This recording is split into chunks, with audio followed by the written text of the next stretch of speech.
Hi, year 13. Gutted you've had to go home again, but there we go. Right, what we've done is we're going to go through a couple of things with you while you're at home this time that are effectively just the same type of questions over and over again. So things that, if you can do it the way that I'm going to show you in a second, that they only ever ask a certain type of question. So it's a little bit of something that basically you won't need to know too much extra knowledge around it, or there aren't that many things they can ask you to do. So we're going to do this module on numerical methods.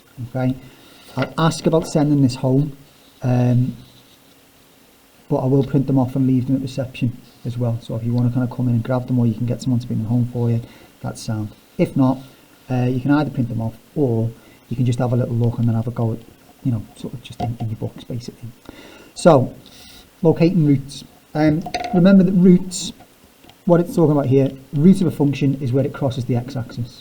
Okay, so that's what that means. Locating roots is where does the graph cross the x-axis.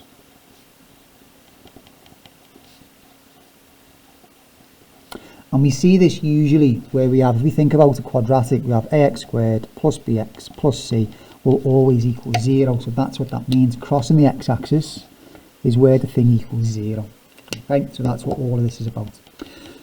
So, one of the things we're going to talk about here in terms of locating roots is how do we prove that there is a root between two numbers. And the way that we do that is that we show that between the two numbers, the sign changes. Okay, so if we have a look at this example, diagram shows a sketch of the curve y equals f of x when f of x is x cubed minus 4x squared plus 3x plus 1. So basically that's that graph. Okay. Explain how the graph shows that f of x has a root between x equals 2 and x equals 3. Well, x equals 2 and x equals 3 happen there and there. Okay, so that means that we would get a number there and we would get a number there. If we sub in x equals 2, we would get that number, and if we sub in x equals 3, we would get that number. Okay. And what do you notice happens between there and there? What type of number will I get there? What type of number will I get there? Okay. Hopefully you can spot that when x equals 2, we're going to get a negative. And when x equals 3, we're going to get a positive. Okay, which means that we've got a change of sign. Therefore, there's a root. Okay, so remember that's the root that we're looking for there. So effectively what we're saying is that when we sub in x equals 2, we'll get that number. When we sub in x equals 3, we'll get that number. And because it goes from being minus to positive, it means that it must cross the x-axis somewhere between 2 and 3. And that's the root that we're looking for. Okay, right, so that's doing it from the graph. Part B, show that f of x has a root between x equals 1.4 and x equals 1.5. Okay. Now this time, when it gives you specific numbers, it just means subbing. So f of 1.4 means we do 1.4 cubed minus 4 times 1.4 squared plus 3 times 1.4 plus 1. Now if you can't spot what I'm doing there, I'm putting it into this and putting it into this f of x at the top there. Okay, so if you figure that out, 1.4 cubed minus 4 times 1.4 squared plus 3 times 1.4 plus 1. Okay, now that gives me 0.104. F of 1.5. I'm not going to write that all out again, I was just doing that to show you what it is. Just do it on your calculator. Just go back into it, change all the 4's for 5. So 1.5, 1.5, you get minus 0.125. So between there and there, we have a change of sign. So therefore, there's a root. Okay, and that's it basically. They're the two methods to show that there's a root between these two numbers. So there are a couple of things that you need to be aware of. Okay, Right, if we have multiple roots between 2 points, so on this one, there's three sort of special cases with this.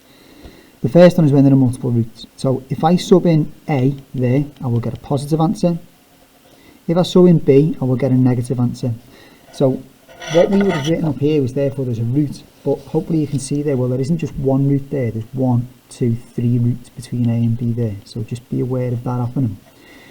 The other one here is that if I go from A, that'll be negative, to B, which will also be negative, again, there might be actually 2 roots between it.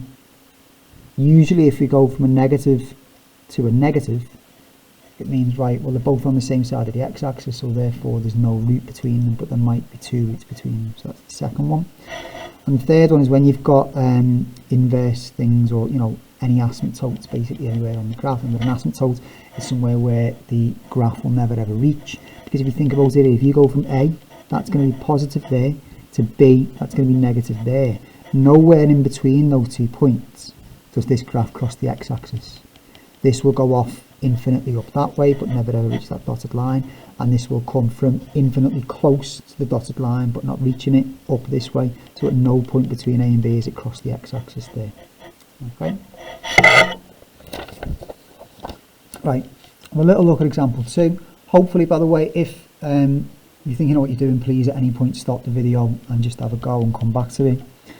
So example 2, the graph of the function 54x cubed minus 225x squared plus 309x minus 140 shown in the diagram.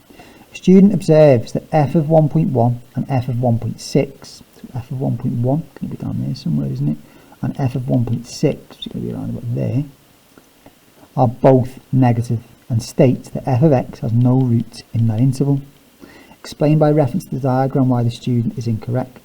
Okay, well, f of 1.1 will be around about there, which is negative, and f of 1.6 is going to be somewhere here, which is negative as well.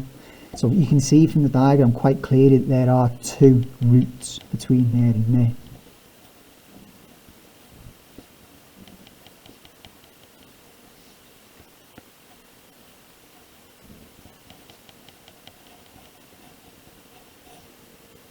Okay.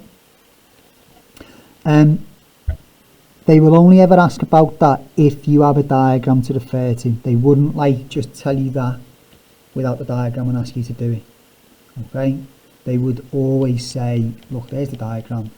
This person is saying, well, I'm subbing this number, I'm subbing this number, and they're both negative, so there's no roots. And you can say, well, no, hang on. Clearly crosses the x-axis there twice. Okay? Right, part B.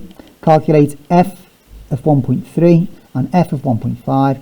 And use your answer to explain why there are at least 3 roots in the interval 1.1 and 1.7. And notice, we're going to have to think about this in a second, because 1.1 and 1.7 aren't the numbers that we're using here. But let's just figure these out first. Okay, so can you remember what that means?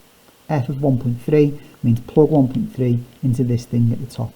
Okay, so 54 brackets 1.3 cubed minus 225 brackets 1.3 squared, oops,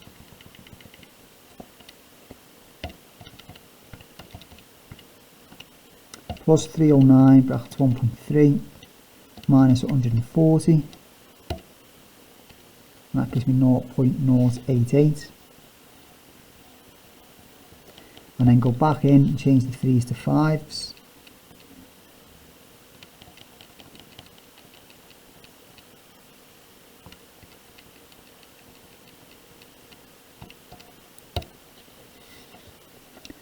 So f of 1.5 gives me minus 0.5. Okay. So what we know is then that f of 1.1 is negative. F of 1.3 is positive. F of 1.5 is negative again, isn't it? Yeah. And then 1.7, I mean, we could sub it in, or we could just kind of say, looking at it, 1.7 is probably going to be out there, isn't it, from the diagram. F of 1.7 is going to be positive again. So therefore, there must be 1 root between those two. there must be one root between those two, because they change the sign, and there must be one root between those two. So there is 1, 2, 3 changes of sign.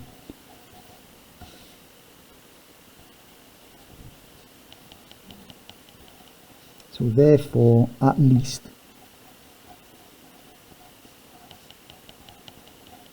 three roots. Okay, so all of this revolves around the idea of subbing something in and subbing something else in and seeing what does the sign change between those two answers, and if the sign does change, then it means there's a root there. Okay, right, I don't want you doing too much of this because it's dead easy, that, and I want to get on to the second thing, which is integration. So actually we've got another example there. Let's have a little look at this one. You know what, I'm going to leave example 3, we don't need to do that. Just have a little go. Exercise 10A, question 2 and question 3, please. It's not a huge topic, this. As long as you understand what I've just done there, it's fine. If you do want to have a go at a few more of these, if you're not entirely sure, you can use the solution bank, and I'll email home the solution bank pages for you. Okay. Right, what I will do as well is we will be going on. There are 2 other methods that we need to do for this. There's iteration, which some of you will have seen before, and then there's something called Newton Raphson, which you won't have seen before. I'd like to get all 3 done by the time you come back in, so then we can just go straight into the next chapter, basically. Okay, so you might get a bit extra while you're at home, but just have a go at that question 2 and 3, please.